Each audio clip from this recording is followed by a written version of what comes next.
মান্না ভাইকে স্টেজে রেখে লম্বা সময় আলোচনা করার কোনো সুযোগ নেই। কয়েকটা পয়েন্ট আপনাদের সামনে শুধু তুলে ধরছি। প্রথম পয়েন্ট হচ্ছে, আপনারা দেখেছেন গত পরশুদিন সম্ভবত আমাদের চিন্ময়কে কেন্দ্র করে একজন হিন্দু ধর্মাবলম্বী একজন নেতা তার অ্যারেস্ট করাকে কেন্দ্র করে সারা বাংলাদেশে যে নৈরাজ্য সৃষ্টি করেছে, এটার আমি তীব্র নিন্দা জানাই। আমি ওই দিন শাহাদাত বরণ করা অ্যাডভোকেট সাইফুল ইসলামের আত্মার মাগফিরাত এবং তার শহীদি তামান্না কামনা করছি। আপনারা জানেন বাংলাদেশে এর পূর্বে গত 16 বছরে কি পরিমাণ জুলুম, নির্যাতন, অত্যাচার হয়েছে।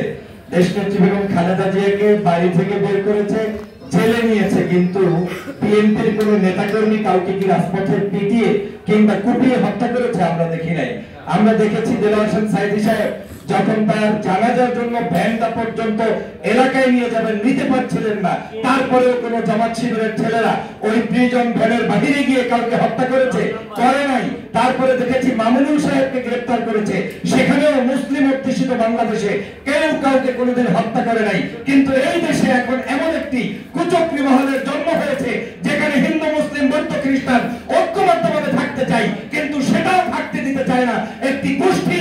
সেখানে আমাদেরকে হত্যা করে নির্লজ্জভাবে আজকে রাজনৈতিকভাবে ফায়দা লুটতে চায়, যেটা আমি তীব্র নিন্দা জানাই। আপনারা জানেন বাংলাদেশে যে পররাষ্ট্রনীতি থাকার কথা, সেটা 16 বছরে ধ্বংস করেছে আওয়ামী লীগ।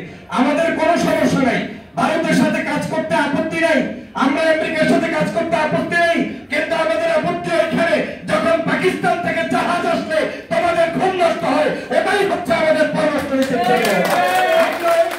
থাকতে চাই না।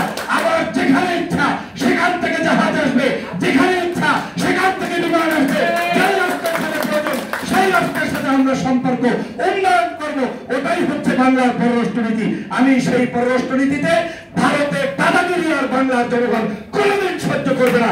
আগামী দিনে বাংলাদেশের যাকে প্রয়োজন হবে সেখানেই বাংলাদেশ প্রবেশ করবে। বিশ্বায়নের যুগে সমগ্র বিশ্বের সাথে আমাদের সুসম্পর্ক থাকবে। অতএব কেউ বলবেন না যে ভারতের সম্পর্ক খারাপ কিংবা ভালো। যতটুকু প্রয়োজন ততটুকু ভালো, যতটুকু প্রয়োজন নাই ততটুকু বয়কট, এটাই হবে আমাদের চেতনা। সবাইকে ধন্যবাদ। আপনারা জানেন